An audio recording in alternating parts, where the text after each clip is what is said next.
everyone. Today we are going to talk about the Hourglass Physique. I am literally so annoyed that I have to do this, but you guys know there are annoying people on the internet. This video is not supposed to make anyone feel bad or convince them to do something that they don't want to do otherwise. This is purely for the girls who are looking to achieve a certain physique based on their body shape and their body goals and what workouts that they can do specifically to help them achieve that. So let's get straight into it. Don't mind everything in the background. I'm in the middle of moving, so everything is just my whole life is messy right now. So the Hourglass Physique, let's talk about it. So jumping straight into it, the Hourglass Physique is categorized as having a tiny waist compared to everything else in your body. Your hips are kind of in line with your shoulders, or they're wider than your shoulders. And that's basically the hourglass figure packaged in a bow. Your hips are wide, your shoulders are in line with your hips or smaller, and you have a tiny waist compared to your bust and the top of your hips. Now, I'm not gonna go into the history of the hourglass figure because that's not what this video is about. But the reason why this figure is so sought after and wanted by many women is because historically it's been viewed as the most attractive, mainly by men. Not to say that women don't find this figure attractive, because I'm sure all of us do. You know, we all thirst over those hourglass bodies, but it's kind of like a messed up biological predisposition that hourglass figure women are younger, they've never been pregnant, they're really good for reproduction, if you really want to get into the scientific aspects of it. But that's essentially why it is, in societal's term, the most attractive body shape. Now, I want to touch on influencers and the idolization that occurs, specifically fitness influencers that have an hourglass shape. When we see a body that is super attractive and the ideal, we have a tendency to be like, oh my God, what's the workout routine? I need to know what you eat, how you work out, just let me know. But there's a fault to that, okay? You can't say goals off of somebody's body type. Goals are achievable, right? Like they are the setting points, like, okay, I want to go from point A to Z and this is how I'm going to get there. This is my goal. You cannot claim goals on a body type, on a bone structure, if you don't have that. Like that's impossible. So not only are you setting yourself up for failure, but you're also diminishing your own self-esteem, your goals. And when you don't achieve what they have by doing the exact same things, you get even more depressed or even more sad and less confident when you're tackling your fitness goals.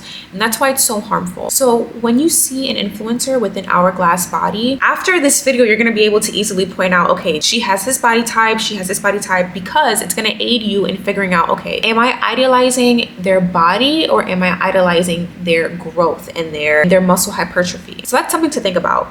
Is it the body type, or is it the muscle growth that's catching my attention? Also, some influencers, I've seen a ton of videos on this, but they're like, this is how I got a small waist. And meanwhile, they have the tiniest rib cage ever and the widest hips ever. And it's like, girl, your body is incredible, but we both know that you have it natural. So bone structure is everything, okay? Someone with a small rib cage versus a rib cage like mine, we can do the same ab workouts, but we're not gonna look the same in the torso area. Like that's just impossible. It's not just rib cage, it's also the torso length, right? If you have a short torso versus a long torso, if you have narrow hips versus wide hips, if you carry your fat naturally in your lower body than you do in your upper body, and vice versa. Body shapes are so important, and I'm so surprised that like there's not a lot of influencers out there that talk about this. Doing different workouts can look differently on different people. So the next time you ask for a workout routine, just remember, is it the body type that I want? And if it is, you need to reevaluate and kind of self-reflect and think, okay, how can I be the best self for me rather than achieving what somebody else looks like? Now we're gonna get into the different body types. Now there's a lot of them depending on the type of body system that you look at. I personally looked at the ones that are universal, the ones that most people know about. So we have the triangle, the rectangle, pear, hourglass, and apple. And of course, no body shape is better than the other. This is purely for observational reasons and educational reasons. So we already covered what the hourglass entailed, right? Your shoulders are in line with your hips, or your hips are wider than your shoulders, and your waist is tiny compared to your rib cage and your shoulders. Now, a rectangle body shape is exactly what it looks like. Your shoulders are in line with your hips, but so is your waist. So it's kind of like a continuous parallel line when you look at the structure of your body. It's kind of like shoulders, rib cage, waist, hips, all the same. So compared to the hourglass, the rectangle lacks the width of the hips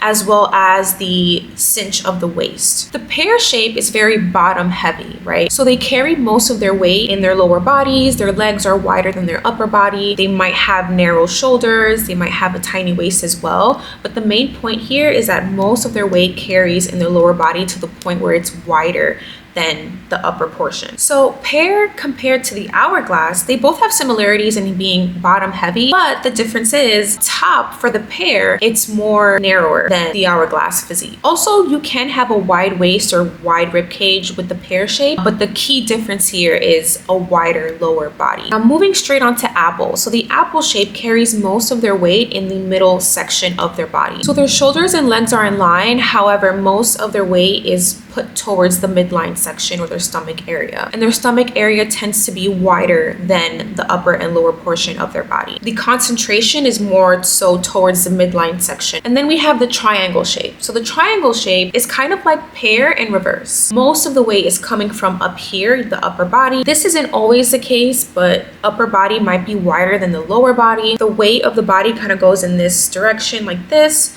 So most of the strength or the weight comes from the upper body. And again, compared to the Hourglass physique, the shoulders are wider than the hips and waist. All right, so now that we covered that, how do we train these body types to look more closer to an Hourglass physique? Now, I've already established in a couple of other videos that you cannot change your bone structure, period, right?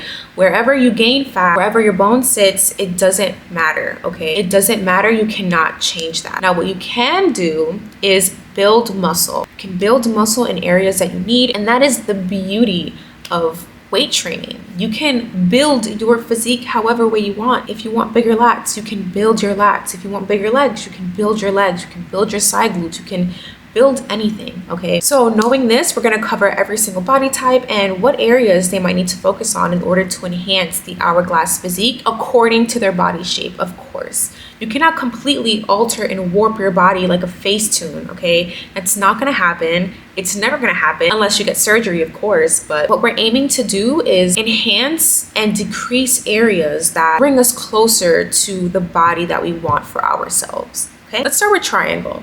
So with triangle, we know that it's heavy on the upper body and then it tapers down as we go down the body. In order to get closer to that Hourglass physique, we need to build the lower body. Why? Because as you build that lower body, it's gonna balance everything out. I'm gonna give you guys the example of my body type when I first started out. I'm in between a rectangle and a triangle, and a lot of my lower body was very like, it had nothing.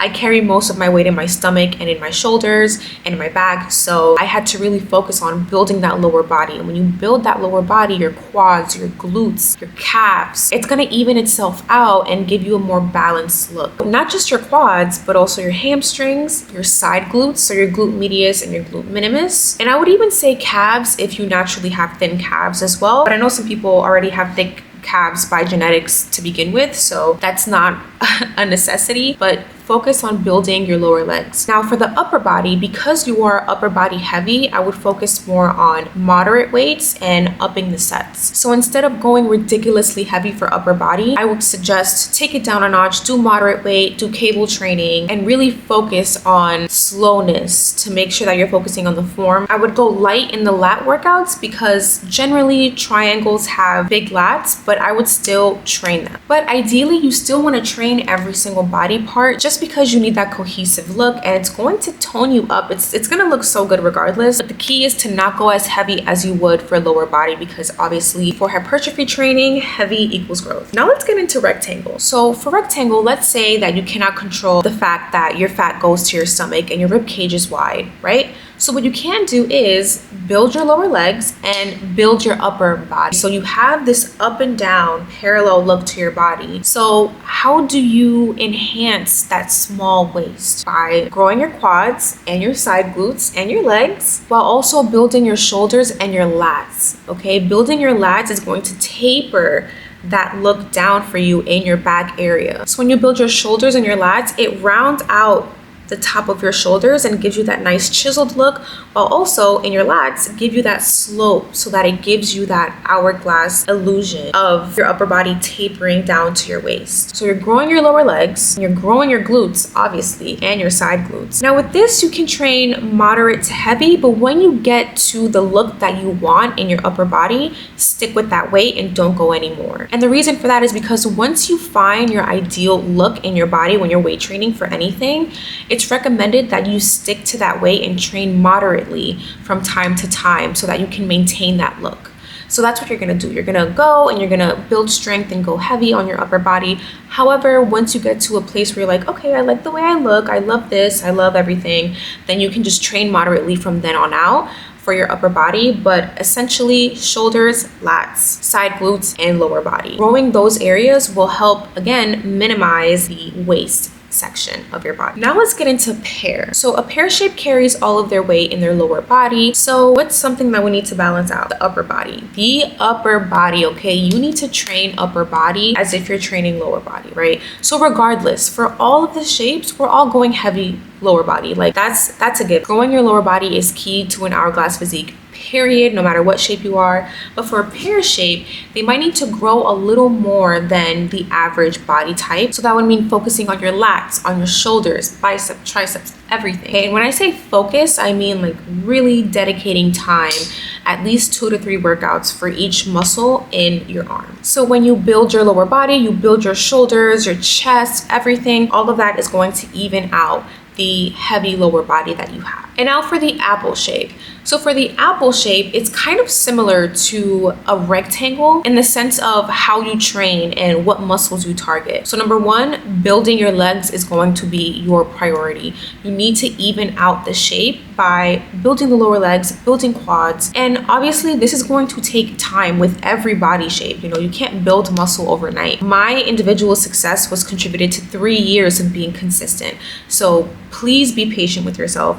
But nonetheless, building your lower body to the point where they surpass your stomach, it's going to take time. You also want to focus on deep core ab workout, okay? I typically, for anyone who has a wide rib cage, I like to recommend them deep core ab work because doing regular ab workouts only targets the outer area of your stomach, right? So it's the abs that you see, but that transverse abdominis muscle is not being worked on, and that's what deep core work targets. So you want to focus on deep core ab work and really making sure that you're doing a body recon. So I would focus on building the lats to taper your back and your waist to make it look like it's smaller, and also focus on your shoulders and your chest. So as you're building your quads and you're building your legs, slowly of course, over time, it's going to even out. It's not going to completely go away because again, you gain any type of fat or you have a wide rib cage, it's just there. What you can do is minimize the fat by either focusing on a deficit or going on a recon. But again, targeting the lower legs and a bit of the upper body,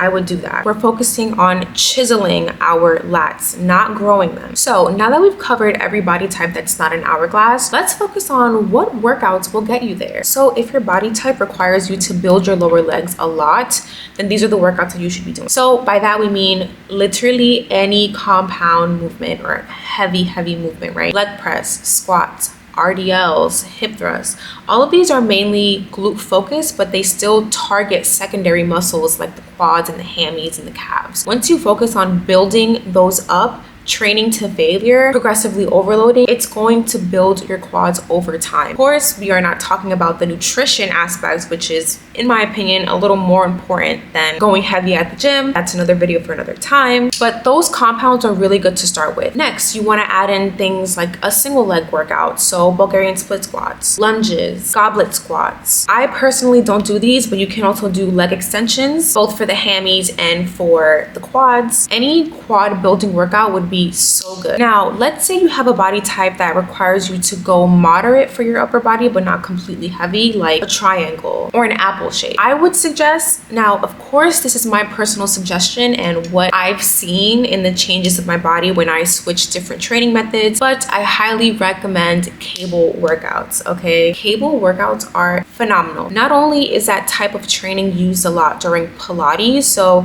if you look at the reformer in Pilates, they use cable-like extensions where they do tons of arm workouts and stuff like that. All of those workouts tone your body really, really well. And again, toning is just a fancy word for building muscle, but the difference between toning and building muscle in my mind is that for toning, I'm not looking to grow anything. I'm just looking to define my muscles. Building muscle is building muscle. You know, it's like building blocks. You're tearing the muscle, it repairs, it gets bigger. So to tone your upper body, I would highly suggest cable workouts for all of your arms, for lats, for chest, for shoulders, right? There's a ton of cable work that you can do that will help tone your arms while not necessarily progressively overloading to the best of your ability so that it doesn't grow past your lower body. Now, let's say you are looking to grow your upper body and have it be evened out by your heavy lower body, or you have a rectangle shape and you want to build the overall upper body so that it evens out with the lower body. Then I would suggest the machinery at the gym that carries all the weights and using dumbbells.